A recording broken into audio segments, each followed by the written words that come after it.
Chapter 3, Hidden Cave.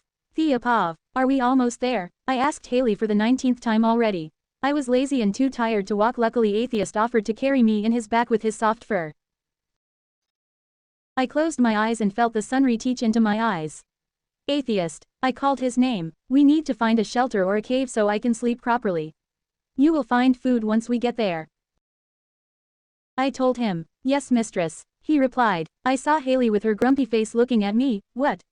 I utter. Nothing. She responds, fine, go with Atheist. I said. Yay. Haley reacted and jumped upside down. PFTT. Such a childish. I murmur. Out of sudden I can feel Atheist stop from walking and making me stand up from lying behind his back. I looked at the surroundings. I saw a cave, and finally I fell asleep. Let's get in, I said and walked towards the cave. I can feel Haley and the Atheist followed me as I entered the cave. Haley and Atheist decided to find some food for our dinner later.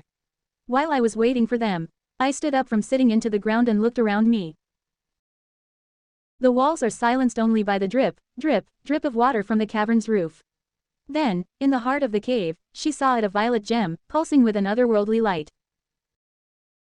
When I reached out, my fingers were brushing against the smooth, cool surface.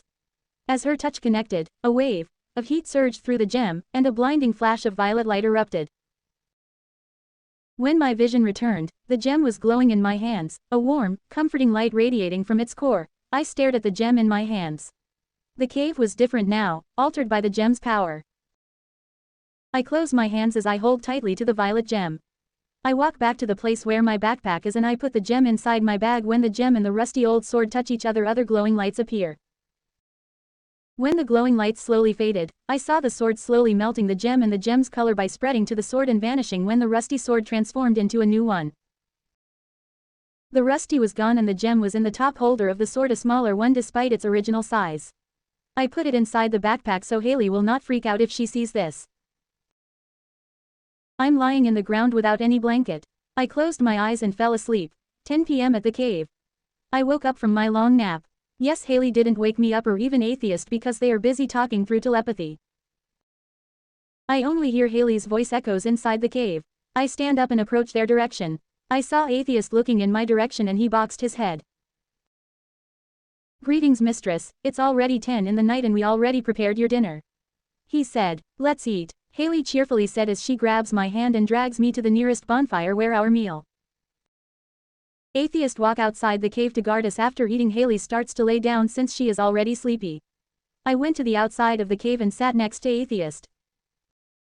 It's time to know more than about this realm. That you already found the gem and the gem collab its power to the sword. It's already enhanced the sword.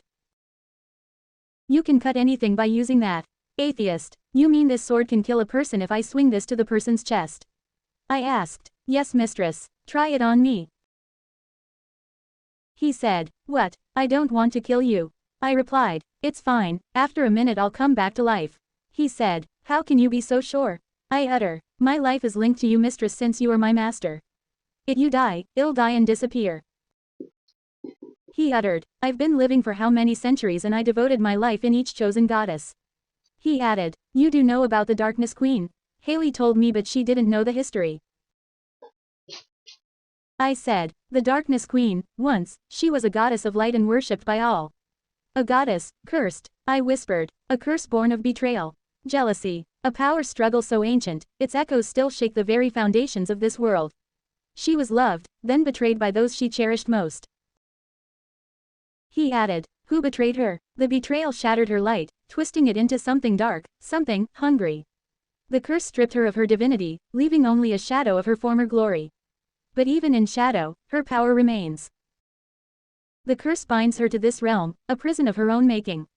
She hungers for the light she lost, seeking to consume it, to reclaim her former glory through darkness.